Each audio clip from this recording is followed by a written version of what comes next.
მოგესალმებით. საზოგადოებას ორი კვირის წინ ჩვენ წარუდგინეთ საბაზისო კვლევის ანგარიში, რომელიც ეხებოდა იმ არასამთავრობო და მედია ორგანიზაციების გამჭვირვალობასა და ინფორმაციის ხელმისაწვდომობას, რომლებმაც მიმდინარე წლის 8 აპრილს 474 ორგანიზაციამ ხელი მოაწერა ერთობლივ განცხადებას და რაც ეხებოდა მათ წინააღმდეგობას გამჭვირვალობის კანონის მიღებასთან დაკავშირებით.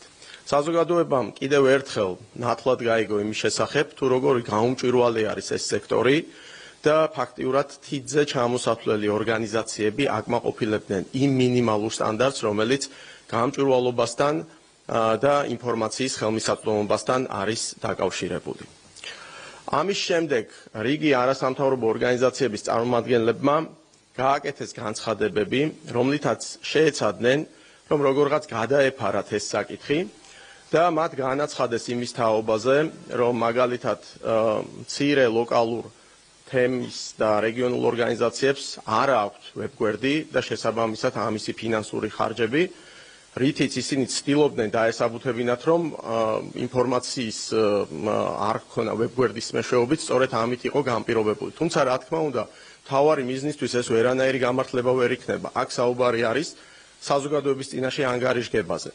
ასევე გაკეთდა ძალიან საინტერესო და უცნაური განცხადებები იმის შესახებ, რომ თითქოს და კონფიდენციალური ინფორმაციაა იმ ადამიანების სამუშაო ადგილი, ვინც არასამთავრობო სექტორში არის დასაქმებული. და ამის ვალდებულება არ არსებობს, რომ გუნდის წევრები გასაჯაროვდეს. მაშინ, როდესაც ჩვენ ვიცით ძალიან კარგად, რომ დონორ ორგანიზაციებს ეს ორგანიზაციები დეტალურ ინფორმაციას აწვდიან, მათ შორის იმ ადამიანების შესახებ, ვინც პასუხისმგებელი არიან კონკრეტული პროექტების განხორციელებაზე. ანუ რა გამოდის, რომ საზოგადოების წინაშე არ არის ვალდებულება ამ ადამიანების შესახებ ინფორმაციის მიწოდების, მაგრამ დონორი ორგანიზაციების, ვინც თანხას უხდის, რა თქმა უნდა, მათ წინაშე ყველა ინფორმაცია ხსნილია და დეტალურად არის მიწოდებული. ის განცხადებები, რაც ჩვენ მოვისმინეთ არასამთავრობო სექტორის წარმომადგენლებისგან საბაზისო კვლევასთან მიმართებაში, ძალიან სუსტი და არგუმენტისგან დაცლილი იყო. ამაში საზოგადოება თვითონვე დარწმუნდა და ეს იყო მცდელობა იმისა, რომ როგორმე ისრები სხვა მიმართულებით გადაეტანათ, ყურადღება სხვა მიმართულებით წასულიყო და ის რეალური ფაქტი, რაც მათ გაუმჭვირვალობას ასაბუთებდა, ეს კიდევ ერთხელ რაღაცნაირად გადაფარულიყო. თუმცა ეს ასე ვერ მოხდა და ვერ მოხდება, მათ თავისი განცხადებებით ფაქტიურად აღიარეს ის, რომ ეს სექტორი არ არის გამჭვირვალე და უფრო მეტსაც გეტყვით, განცდა ჩნდებოდა მათი განცხადებებიდან, რომ კიდევ ერთხელ ესეთი შეგრძნება იყო, რომ ჩვენ რატომ უნდა ვიყოთ გამჭვირვალე, აი ესეთი პათოსი დასდევდა მათ განცხადებებს. ამ ორი კვირის განმავლობაში 11 ორგანიზაციამ ჩვენ ვაკვირდებოდით პროცესს, გარკვეული ინფორმაციები განაახლა, შეავსო, რაც რა თქმა უნდა ცუდი არ არის, მაგრამ ეს კიდევ ერთხელ მათი მხრიდან იყო აღიარება იმისა, რომ თუნდაც საბაზისო მინიმალურ სტანდარტს ეს ორგანიზაციები ვერ აკმაყოფილებდნენ. მოგეხსენებათ, რომ გასულ კვირას არასამთავრობო და მედია ორგანიზაციებმა საკონსტიტუციო სარჩელით მიმართეს საკონსტიტუციო სასამართლოს, სადაც ისინი აყენებენ საკითხს, რომ კანონი გამჭვირვალობის შესახებ არ არის შესაბამისობაში საქართველოს კონსტიტუციასთან. გამომდინარე იქიდან, რომ ახლა უკვე სამართლებრივ ჭრილში გადავიდა ეს საკითხი, ჩვენ დავინტერესდით თუ ვინ არიან ეს ორგანიზაციები და ორგანიზაციებს, რომლებსაც აქვთ პრეტენზია იმაზე, რომ კანონი არ იყოს მიღებული და უпростоრად გაუქმებული იყოს, ამ ორგანიზაციების გამჭვირვალობა რამდენად და ინფორმაციის ხელმისაწვდომობა საზოგადოებისთვის რამდენად არის წარმოდგენილი და სწორედ ამ კონტექსტში ჩვენ ჩავატარეთ იგივე საბაზისო პარამეტრების გამოყენებით 122 ორგანიზაციის კვლევა, რომელთაც საკონსტიტუციო სარჩელით მიმართეს საკონსტიტუციო სასამართლოს. აქვე უნდა აღინიშნოს, რომ ამ 122 ორგანიზაციიდან ერთი ორგანიზაცია ეს არის ტელეკომპანია, რომელიც მარეგულირებელი კომისიის ასე ვთქვათ პასუხისმგებლობის ფორმატში ჯდება და ამიტომ ჩვენ ეს ამ კომპანიასთან დაკავშირებული საკითხები არ შეგვისწავლია კვლევის ფარგლებში და 121 ორგანიზაცია შევისწავლეთ. აქვე უნდა აღინიშნოს, რომ ამ 121 ორგანიზაციიდან 34 არის ის ორგანიზაცია, რომელსაც 8 აპრილის განცხადებაზე ხელი არ მოუწერია, ხოლო 87 ეს არის იმ 474 ორგანიზაციიდან, რომელმაც 8 აპრილის განცხადებას ხელი მოაწერა. შეგახსენებთ, რომ კრიტერიუმები, რომლითაც ის საბაზისო კრიტერიუმები, რომლითაც ჩვენ ვიხელმძღვანელობთ, კვლავაც იგივე დარჩა, რაც წინა კვლევაში, ანუ ვებგვერდთან დაკავშირებული საკითხები, დონორის მითითება, პროექტის დასახელება, პროექტის ვადები, გრანტის ოდენობა, გუნდი, რომელიც ახორციელებს ამ პროექტს და წარმოადგენს ორგანიზაციას და რა თქმა უნდა წლიური ანგარიში. წარმოგიდგენთ შედეგებს და კონკრეტული ორგანიზაციების მაგალითებიც გვინდა მოგიყვანოთ, რომ საზოგადოებისთვის უფრო ცხადი და ნათელი იყოს იმის შესახებ, თუ რაზე გვაქვს საუბარი. დავიწყოთ ოფიციალური ვებგვერდით და ჩვენ ვხედავთ, რომ 22%-თან მიმართებაში ეს კვლავაც პრობლემაა, ანუ 121 ორგანიზაციიდან 22%-ს ვებგვერდი, ეს არის 27 ორგანიზაცია. ოღონდ აქ უნდა გავაკეთოთ ერთგვარი დაყოფა. 18 ორგანიზაციას საერთოდ არ აქვს ვებგვერდი, ხოლო 9 ორგანიზაციას აქვს ვებგვერდის მისამართი, დომეინი, მაგრამ მასზე შესვლით ჩვენ ვერსად ვერ ხვდებით. მათ შორისაა მაგალითად ბათუ ქუთელიას და დავით სიხარულიძის ორგანიზაცია ატლანტიკური საბჭო. რაც შეეხება პროექტის დასახელებას. აქ 37 ორგანიზაცია, რომლებსაც პროექტის დასახელება არ აქვს, ეს არის 31%. და მაგალითისთვის წარმოგიდგენთ ამ ორგანიზაციებს, ეს არის საზოგადოებრივი მოძრაობა მწვანეები, მთის თემი, ერთიანობა კავკასიის აპოლიტიკური აკადემია.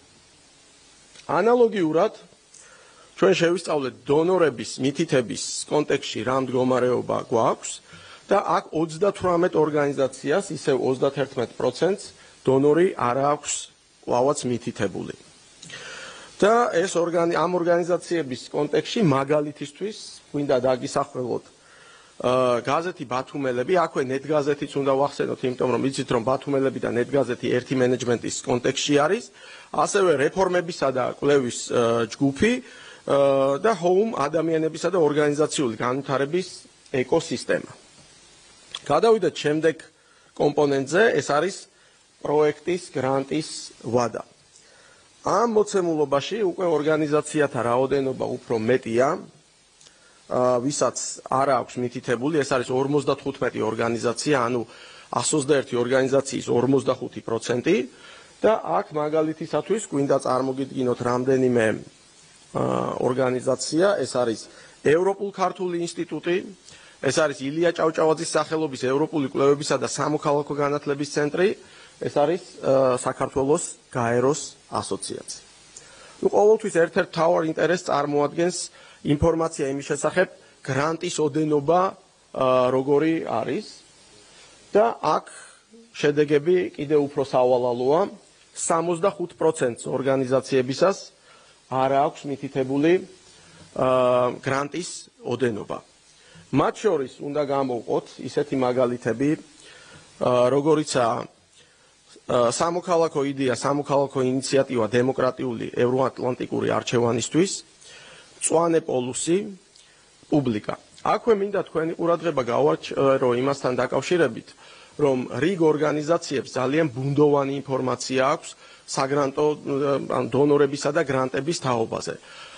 მათ აქვთ მითითებული ინფორმაცია, უпростоრედ განხორციელებული პროექტების შესახებ, მაგრამ მიმდინარე პროექტებზე არანაირი ინფორმაცია არ აქვს. ასეთი ორგანიზაცია არის მაგალითად საქართველოს კვლევების ასოციაცია გრასის სახელით წოდებული, რომელსაც უფიქსირდება არაერთი პროექტი, მისი დონორი, პროექტის დასახელება, ვადები, თანხის ოდენობა, მაგრამ თუ კი თქვენ მათ ვებგვერდზე შეხვალთ, ნახავთ რომ არც ერთი მიმდინარე პროექტი მათ არ აქვს. მაშინ, როდესაც მათივე განცხადებებით, მათივე პოზიციონირებით იკვეთება, რომ კონკრეტულ აქტივობებში ისინი კვლავაც ჩართული არიან, რაც იმაზე მიუთითებს, რომ ასეთ ორგანიზაციებს ინფორმაციები არ აქვს განახლებული და სრულ გამჭვირვალობაზე და იმ მინიმალური სტანდარტის დაკმაყოფილებაზე ჩვენ რა თქმა უნდა ვერ ვისაუბრებთ, იმიტომ რომ აქ მხოლოდ და მხოლოდ ნაწილობრივი ინფორმაცია არის მითითებული.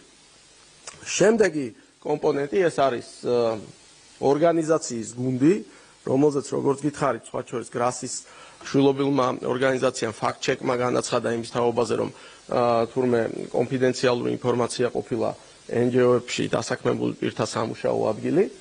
34% ამ 121 ორგანიზაციიდან, ანუ ეს არის 41 ორგანიზაცია, გუნდის წევრების შესახებ ინფორმაცია არ აქვს მითითებული.